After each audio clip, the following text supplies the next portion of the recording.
still talking about how his 2002 speech where he opposed the war.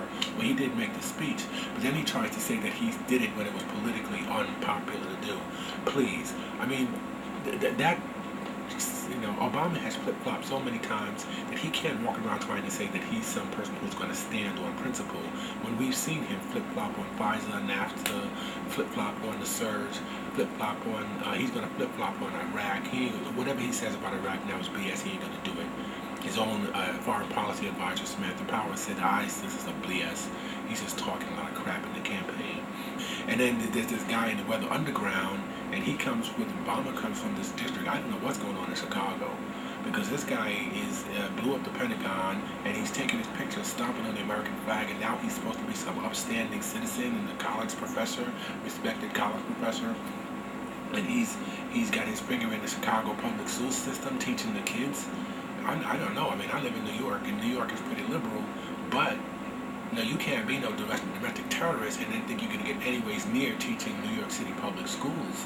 But that's where Obama comes from. That stuff sells in his district. That's where his people, that's where they are coming from.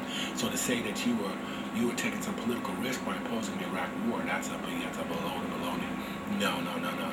Obama's district is like some type of alternate universe, and they're in their own thing over there, and that's their right. We have the First Amendment. If they want to say goddamn America, they have the right to do it. If they want to stomp on the American flag, they have the right to do it.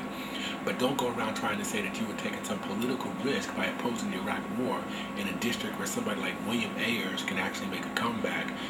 So he's in a very, very unusual political environment, and it was no political risk.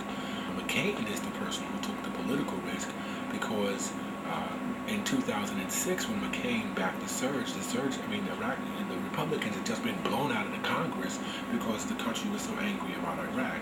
And it was after that 2006 elections, that's when McCain come out with the surge. So he was totally flying into the wind.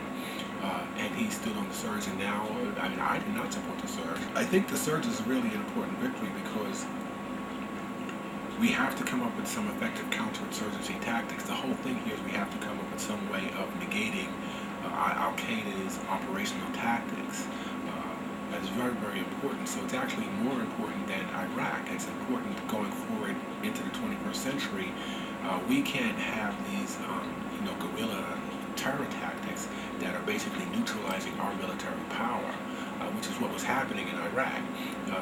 We had the biggest, most powerful army in the world, and we couldn't really get our hands around these guerrilla terror tactics. So now the fact that we figured out how to deal with those guerrilla terror tactics, as he said, that's very, very, very important going forward. So I think the guy now deserves a lot of credit for the surge, because we would have been vulnerable across the board if Al-Qaeda had proved that they could match up the American military head to head. They were actually equal. They could match up with the American military. We would have been what is that now? You got a big army and you can't even beat anybody with the army. We would no longer have been a superpower. So the surge, I have to give the man credit, because neutralizing Al-Qaeda's guerrilla terror tactics is a very, very important development. And Obama was wrong, and he should just come out and say he was wrong, and McCain was right. McCain was the one who took the unpopular stand. He also, of course, went against his base on immigration while he was running for president. While he bucks Pat Buchanan and comes out in favor of immigration reform, Pat Buchanan body slammed his own damn president. Pat Buchanan had so much power in himself that he took the sitting Republican president and body slammed him on immigration. And that's the win that McCain was flying into when he came out and backed Bush up on immigration.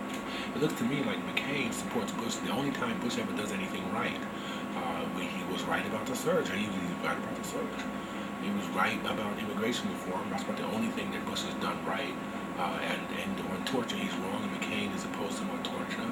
Opposed him on stem cell research. So McCain supports stem cell research. He supports embryonic stem cell research, climate change. So on all the issues where Bush is really wrong, McCain is opposed to him. And then he only supports Bush when Bush got it right on the surge and on immigration reform. and also AIDS in Africa. That's another big thing where Bush did. If you want to talk about what Bush did right, the only thing Bush has done right was the surge, the counterinsurgency tactic, strategy. And the only thing he got right was immigration reform. And the only thing he got right was AIDS in Africa. And McCain supports him in all that. Bush is wrong on torture, wrong on climate change, wrong on stem cell research, and all these big issues. McCain opposes him. So I think the whole McCain equals Bush thing is bullshit because he's not. He's obviously a very unique Republican. He's a different type of Republican, and I think that's what we need is for the Republican Party to kind of forget that Bush ever existed, and we can just start all over with a clean slate and just have them get their act together. The whole country will be better off. Anyway, that's what I think about the